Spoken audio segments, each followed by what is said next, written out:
당뇨병, 고혈압 이런 질환 오래 앓으면은 방광이 약해진다고 하시던데 그게 정말 사실인가요?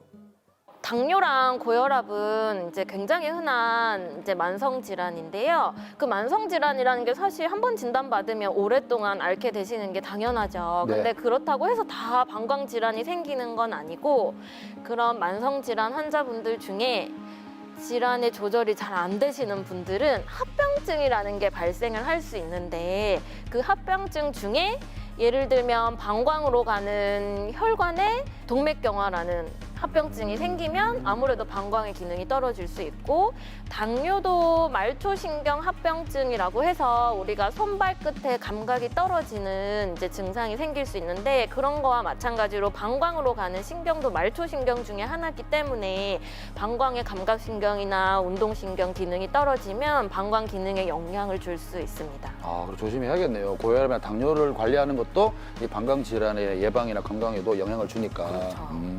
이번에는요, 방광 질환에 대한 시청자 여러분들의 사연들을 한번 모아봤습니다.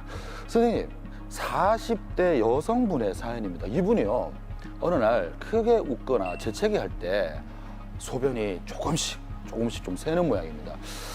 본인이 알고 있기로는 사실 요실금이라는 건 고령, 나이 많은 드신 분들이 걸리는 질병이라고 알고 있는데 이분 지금 40대잖아요. 그렇죠. 요실금으로 바라봐야 될까요? 당연하죠.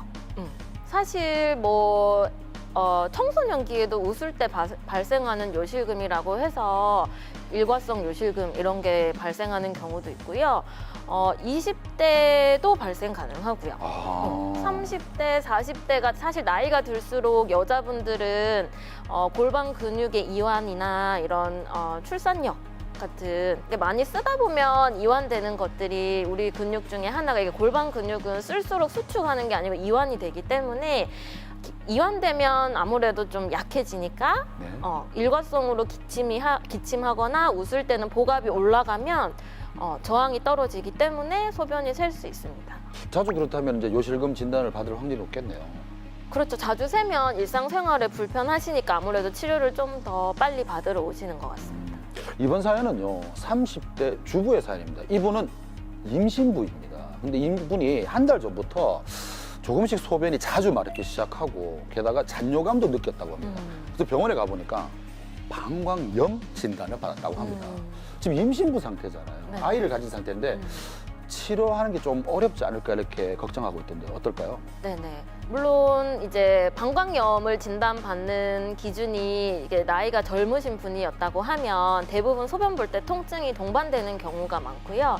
근데 임산부는 사실 그런 통증이 없어도 정기적인 검진이나 또는 그런 비슷한 증상이 있으시면 소변 검사에서 염증 소견이 보이면 진단이 아니다 하더라도 이제 태아의 위험에 영향을 줄 수 걱정이죠. 있기 때문에 초기에 빨리 적극적으로 치료를 해야 하는 입장인 거고요. 아마 소변 검사에 염증이 보였기 때문에 방광염이라고 얘기를 들었을 것 같고 태아에 안전한 항생제를 사용하고 5일에서 7일 정도 경과를 본 이후에 증상이 좋아지면 임산부가 방광염을 걸리더라도 치료를 잘 받으실 수 있습니다.